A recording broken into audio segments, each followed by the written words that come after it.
Welcome to Roll, Ponder, and Play, a podcast dedicated to crafting stories through the application of role-playing game engines, combined with creative thinking and propelled into the ether by the barest of prompts.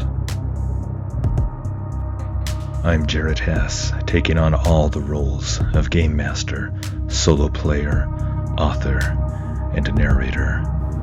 Come with me on a journey, and together let us explore realms of shadow, danger, and wonder. One role can decide the fate of many things.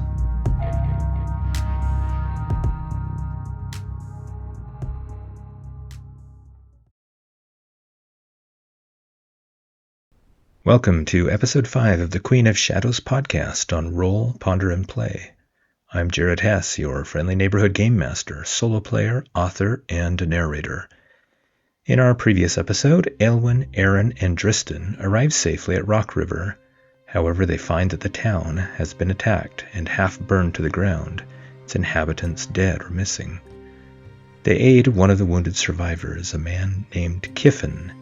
He tells them that the town was attacked by none other than Uzak, an erstwhile and now exiled member of the Frostbridge settlement, who has raised his own warband and terrorizes the countryside, calling himself clan chief of a Wolf Fang clan.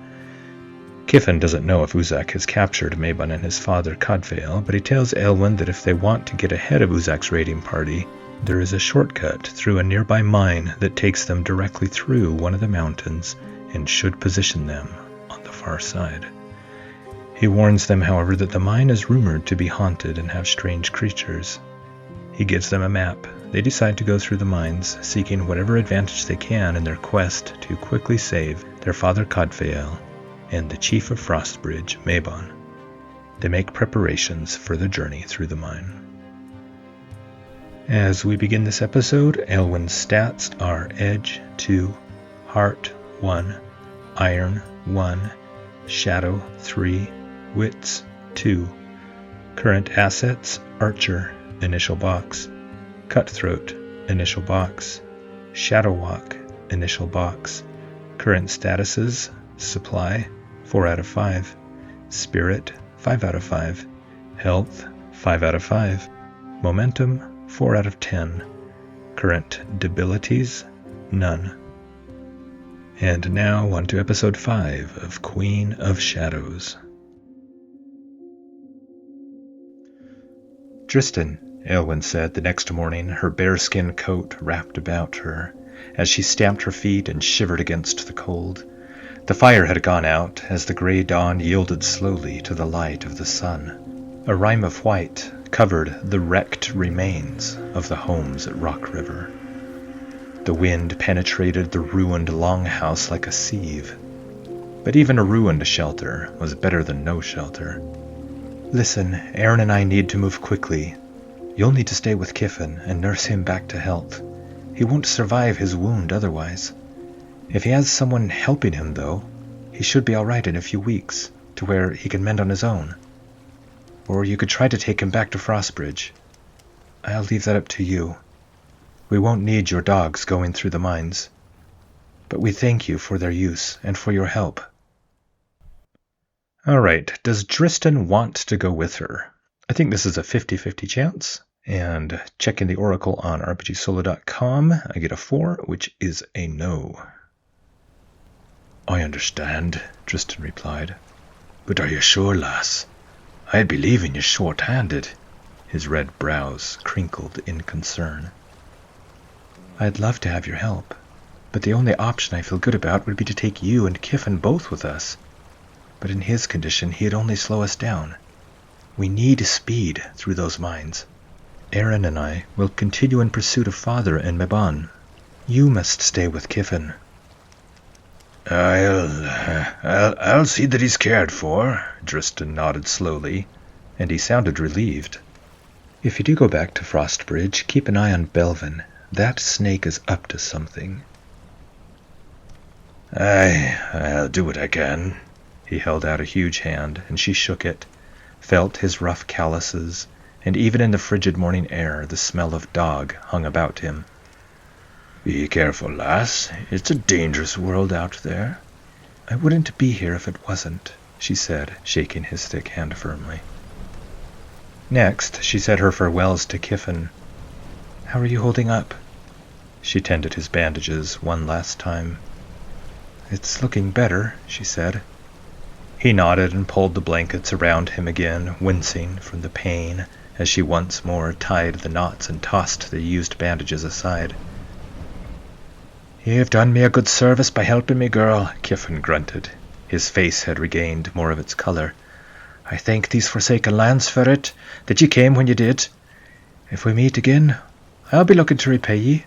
I never let debt, good or bad, go unanswered, ye see." His pinched face soured. "I'm wishing I could go with you, to give Uzak and his ilk a little payback." Eilwen smiled. "You know why we can't." "Aye, but it doesn't stop me wishing." "Be careful, and change the dressing daily on that wound, and try not to open it," she said, and touched his arm. "Farewell." Kyffin nodded. She and Aron gathered the packs and supplies and moments later began walking away from the sad ruins of Rockriver as they set out for the mine entrance.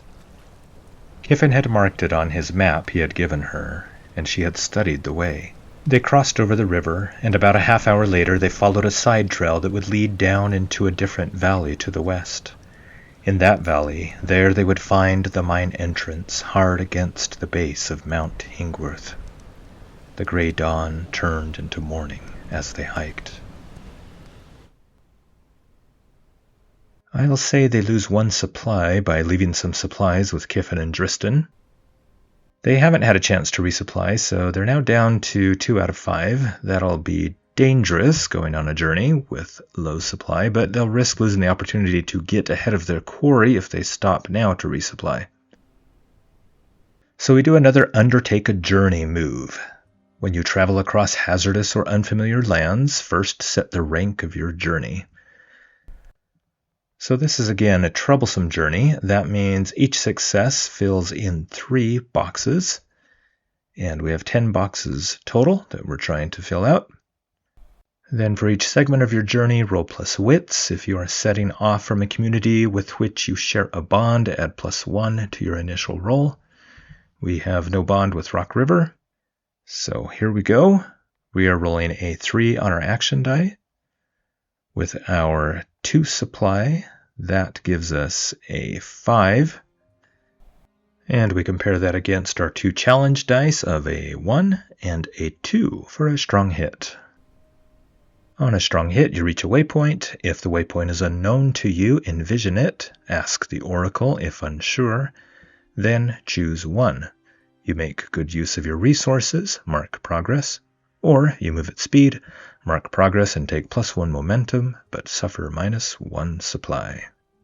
They will move at a steady pace and mark progress. So our progress is now 3 out of 10 boxes. After a few hours of steady hiking along a narrow trail that wound along a small valley, they arrived at the abandoned mine entrance. By now it was mid-morning. Some fallen pine trees partially obscured the dark entrance. Together they moved aside one of the smaller dead trees and stepped across the threshold. The gray sky behind them did little to penetrate the pitch black of the entrance that gaped in front of them. The pale gray light only illuminated a few feet into the entrance of a natural cavern. They lit their first torch and stepped into the darkness. The map showed a main route that wound its way to the other side of the mountain, making use of natural and man-made passageways and caverns. As they began their journey through the mine, the first thing Eilwen noticed, besides the obvious darkness that enveloped them completely, was just how still it felt. No breeze on her face, no gusting winds, no hawks overhead, circling high among the peaks, looking for a meal. "Feels like death," Aron muttered, mirroring her thoughts as he often did. "Too quiet." "And there's no wind," she nodded. "No sounds of trees snapping in the cold, no ice cracking." She wondered if the rumors were true about the mine. I don't like it, Aron said. It feels unnatural. Then let's get it over with as soon as possible. She pulled out Kyffin's map, and under the torchlight that flickered and sputtered against the mine's wall, they reviewed their route, decided again on the passageway, and then continued their journey. Okay, time for another Undertake a Journey move to see if we can make progress on our journey. We roll a 4 on our action dice, and we add 2 for supply. That gives us a 6. Against a 3 and a 3 on the challenge dice. That is a strong hit with a match. Nice. So they'll do the same. They will again move at a steady pace. So progress is now 6 out of 10. And for that match, let's just see what comes out with some oracle questions. For perhaps 3 more hours, they followed the route and consulted Kyffin's map. The charcoal lines were fairly self-explanatory and required little interpretation. They arrived at a glittering natural cavern where quartz crystals reflected their light onto a dark mirror of a large, placid underground lake that stretched away from them farther than the light could reach. Little cairns of stone, with a faded red cloth tied to them, marked the route around the edge of the lake. Is there anything in the lake? I think there's a 50-50 chance, and we get a yes. Is it human? Again, a 50-50 chance. A no, but half submerged in the subterranean lake and half lying on the shore, they see a rough humanoid skeleton. Is the skeleton an elf skeleton? Elves are one of the firstborn. From the Ironsworn book, the description of the firstborn is that the firstborn lived here long before the humans landed on these shores. The humans, in their arrogance, named this peninsula the Ironlands and called themselves Ironlanders, but the firstborn gave it names of their own in a time beyond the reach of memory. And our truths say that the firstborn have passed into legend. Some say the remnants of the old tribes still dwell in the deep forests or high mountains. Most believe they were never anything more than myth. So I think it's possible that it is an elf skeleton, but let's ask the oracle. Let's give it a 50-50 chance. And on a 2 from RPGsolo.com, I get a no. I'm going to say that it's from one of the peoples that inhabited this land even before the firstborn. I like the idea of there being something else before them. And I like the idea of maybe calling them the Forerunners, and that they're a kind of precursor race before the firstborn. Has Eilwen ever seen any of their ruins before, of this precursor race, these Forerunners? On a 50-50 chance, we get a 3, which is a no. So this is her first encounter. How is this skeleton different from humans? Using the Get Action and Get Subject buttons on RPGsolo.com, I get roughly familiar, ruthlessly quaint, gracefully pale. A skeleton. She pointed with her torch, and she and Aron moved cautiously towards it. Aron shoved it with his boot and turned it over in a rattle of bones and a quiet splash. "That's not human," Aron said, his voice uneasy. "No," Eilwen agreed. "I've never seen its like." "Do you think it's intelligent?" Aron asked. "Yes, look at the skeleton structure and the skull." It stared up at them, dark emptiness and sockets contrasted with the pale bones. Its lower half was still submerged. It bore a rough likeness to humans, similar in size and build, perhaps a hand taller, perhaps leaner, its bone structure more slender and thinner, which bespoke a grace of motion. The skull had an angled forehead and eye sockets that reminded Eilwen of a mountain cat she had hunted once. "I bet it could probably see quite well in the dark," Eilwen continued. "The bone structure is thinner than humans, more graceful. And look at this." She touched a long claw that could extend or retract along a bone sheath on the forearm where the middle digit was. Very nasty, Aron said, fingering one. Like carrying around a couple of short swords with you at all times. But with fingers for dexterous work, she added, oddly fascinated. Does it have any items on it? I think that is somewhat unlikely. But we get a 9, and that is a yes. Is there still flesh on the bones? I think that is very unlikely. And we get a 1, which is a no and. The bones are very old, and some of the bones have, in fact, begun to crumble to dust when touched.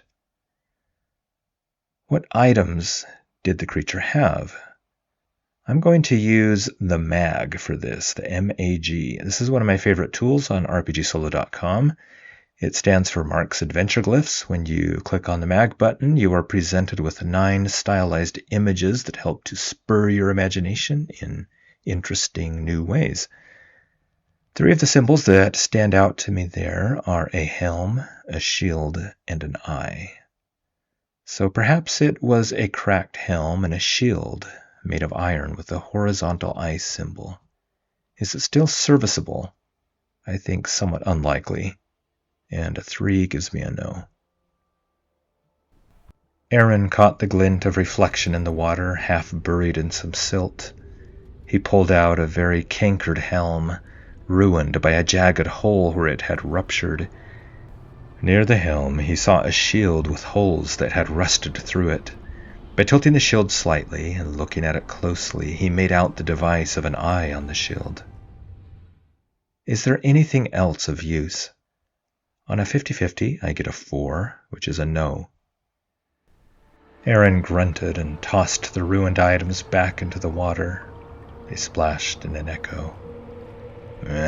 Nothing of use here. I was hoping to get a new shield. They sat on the edge of the shore, resting and eating from their meager store of supplies. I wonder what this being's story was, Eilwen said, as she looked at the skeleton and sipped some water from her water skin. How did it come to these caverns? What were its last moments? What did it see, know, and experience roving these lands? Perhaps the gods know, Aron said. Perhaps, Eilwen said. And perhaps we could have asked them had they not forsaken our forefathers to the heralds. I fear, brother, that the gods are long gone. He grunted, but said nothing, and they finished their meal in silence. Do they find anything else useful in or around the lake? Somewhat unlikely. On a 4, I get a no. We should continue, Eilwen said, and she led the way around the lake, following the cairns, and there they found the passageway on the reverse side, and continued their hike through this dark and mostly soundless realm. Okay, we continue our Undertake a Journey. I roll a 1 on my action die. That is pretty bad, and add a +2 for a 3, versus a 10 and a 9 on the challenge dice. Ouch. Well, that's about as bad as you can get. On a miss, you are waylaid by a perilous event. Pay the price. About an hour later, they came to a rickety rope bridge of dubious quality that crossed over a wide chasm with half-rotted wooden planks. Down below they could hear the rushing of a rapid underground river crashing through the midnight bowels of the mountain. What do you think? Aron asked, testing the bridge near the edge. It creaked and swayed alarmingly when he put his weight on it, and his foot fell through a plank, and Eilwen hastily pulled him back to safety. It doesn't look safe, Eilwen frowned. We could climb down the chasm and then find a way to climb up the other side, Aron suggested. Do they have climbing gear in their supplies? It's important to recognize that Ironsworn values speed of play over listing every single item in your inventory, for example. The supply score is just an abstraction. It represents your preparedness with ammo, food, water, upkeep, etc. I could have just said they have some rope, but since I asked the question, there's some doubt in my mind. Now, I could also just ask the Oracle and get a yes-no answer, and that would be perfectly valid, but in this case, I'm going to roll plus supply versus the challenge dice to determine if they did pack rope when they were making preparations. And yes, there is a check your gear move in the Ironsworn Delve rulebook, which is similar to this, but I'm not using that in this case. Here I'm treating a weak hit as a yes, but result. So here's the roll. I rolled a 1 on the action dice. +2 for supply is a 3 versus a 2 and a 10. So that's lucky, and I got a weak hit, which is a yes, but. So yes, they do have some extra rope, but that's it. No pittons or grapple hook or anything like a well-supplied adventurers in a D&D game, for example, would have. But this, of course, is not D&D. That sounds dangerous too, Eilwen said, holding up the torch high above them and peering over the ledge. Their bundle of torches wouldn't last forever. They had to keep moving. But perhaps they could risk a little bit of time to look for something that might help. So she's going to do the Secure an Advantage move. When you assess a situation, make preparations, or attempt to gain leverage, envision your action and roll. If you act with speed, agility, or precision, roll plus edge. With charm, loyalty, or courage, roll plus heart. With aggressive action, forceful defense, strength, or endurance, roll plus iron. With deception, stealth, or trickery, roll plus shadow. With expertise, insight, or observation, roll plus wits. Okay, she's using observation, so I'm going to roll with wits, and I get a 6 on the action dice. She has a 2 in her wits, that gives us an 8, versus the challenge dice of 8 and 4 for a weak hit. On a weak hit, your advantage is short-lived. Take +1 momentum. Her momentum is now at +5. Along the chasm edge, she found some tipped-over barrels. Some were cracked and broken. 2 were bound tight. Inside one that spilled over on its side, she saw some old, rusty mining equipment, picks and shovels. Jamming her torch into a rock, Eilwen said, "The barrel staves are in good condition. Help me break them down. We can lay them atop the existing planks." Aron frowned, then nodded. He jammed his own torch between 2 rocks and joined her, and they worked together in silence until they had a pile of barrel staves. "I'm sure this is going to work." "We're about to find out," she said with a grim smile. Once finished, with the rope, she created a harness around her legs and waist and handed the other end to Aron. "Hold this. I'll go first and we'll lay down the staves carefully. Once across, you'll wear the harness, and I'll wear it while you cross." "I do weigh a bit more than you, Eilwen," he frowned and looked over the edge again into the peerless depths where the rushing river roiled beneath. "Even though we share the same birth, I'm literally your big brother." "Do you have a better idea?" He shook his head. "Then let's do this." She picked up a barrel stave in one hand, took her torch in the other, and placed it over the thicker bridge crosspieces. She repeated the process, slowly, step by step, being careful where to put her weight. She'll now do the Face Danger move. When you attempt something risky or react to an imminent threat, envision your action and roll. So she's going to be acting with expertise, insight, or observation here.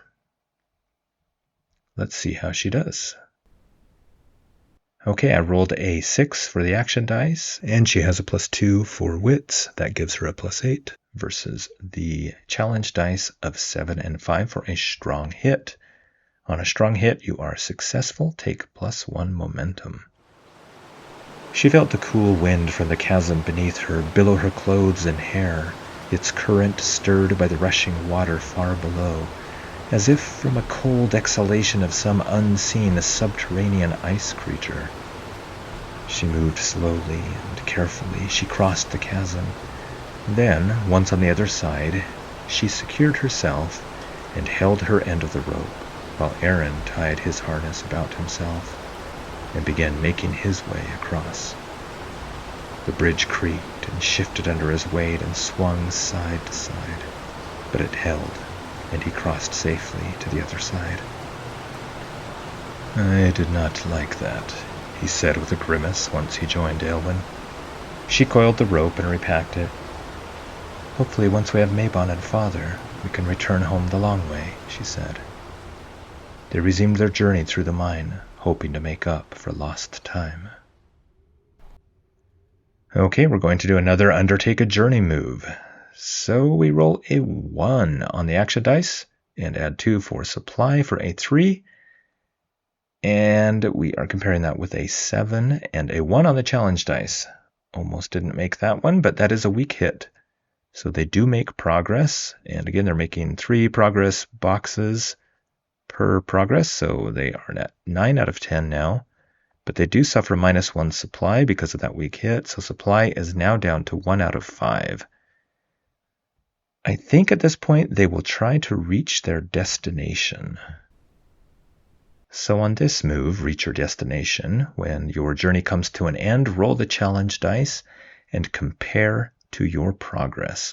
Momentum is ignored on this roll. So we have 9 boxes versus the challenge dice of 4 and 6. A strong hit. On a strong hit, the situation at your destination favors you. Choose 1. Make another move now, not a progress move, and add +1, or take +1 momentum. She'll take the +1 momentum, bringing her total up to +5. Is the mine exit barred off?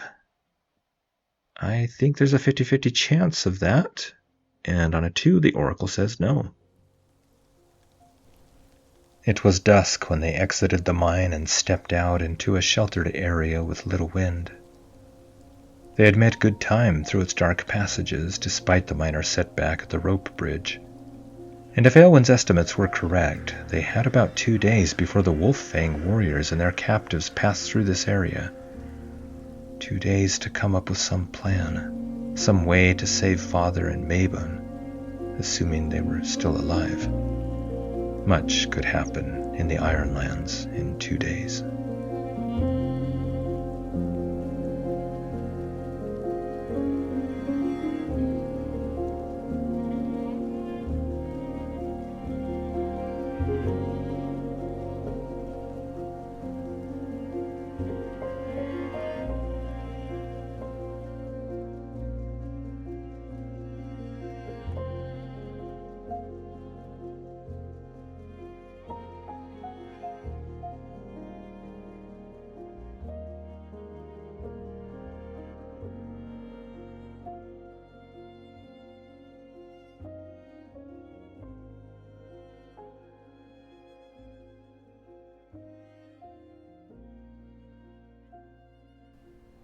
Thank you for joining us, and I sincerely hope you enjoyed what you experienced.